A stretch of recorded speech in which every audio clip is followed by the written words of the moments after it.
Hi, Rick, the driving instructor again. This time we're talking about obtaining your state driver's license. Okay, most states have a two-step process, all right? You have to have the knowledge, know what you're doing out there, and you got to have the experience, okay? The knowledge comes from you taking and completing your state's written test or the knowledge test that usually results in you getting a permit. The permit is usually good up for a year. Doesn't mean that it's going to take a whole year, but it's good for a year because the idea is, you know, maybe it takes a year for you to get all the experience you need to be driving out there with somebody in the car acting as your coach. Remember, the permit means you got to have someone else in the car other than yourself, and most states require they be 18 years or over, 21 years or over, and a licensed driver to act as your coach, which usually means it's got to be somebody, a relative, a cousin, not a brother or sister or a friend of yours. All right? They want somebody in there that's got some experience that can be a good instructor for you. Okay? Once you pass that test, you're set to go to take driving instruction from somebody like me or with somebody else like a parent or a friend that's a licensed driver. Okay, the second step is passing your state's road test. Every state is going to require you to demonstrate that you've got not only the knowledge, but you also have the skills and the confidence to handle this automobile on the particular route that that state has you negotiate to get your license. Typically it takes about 15 minutes.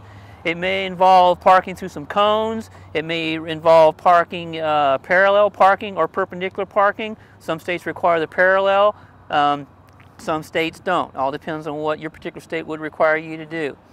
The other thing to remember is that when you go through the road test, that you can make minor mistakes. There's an evaluation system, of course, but you can make minor mistakes without it being a showstopper. Obviously, if you do anything unlawful, run through a red light or fail to stop completely at a stop sign, or you do a bad lane change or anything like that without using signals or checking your blind spots, that's going to be a showstopper.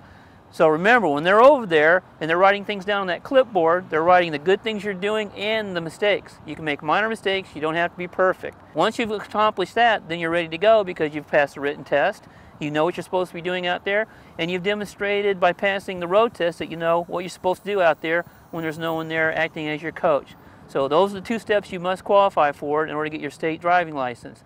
Now, for those that already have a license from a different state, different process. Normally, you've been driving before, and therefore there's no requirement for you to do a road test for that state. However, some states will require you to take their knowledge test again because every state, again, has different laws. So just be prepared that you may have to bone up a little bit on that state's particular laws through obtaining a copy of the handbook for that particular state.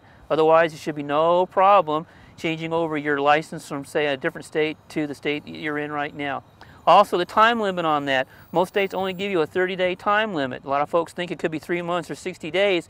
It's usually 30 days. So just remember, 30 days is the magic time period for you to obtain the state's driver's license from that particular state if you're going to be there for more than 30 days.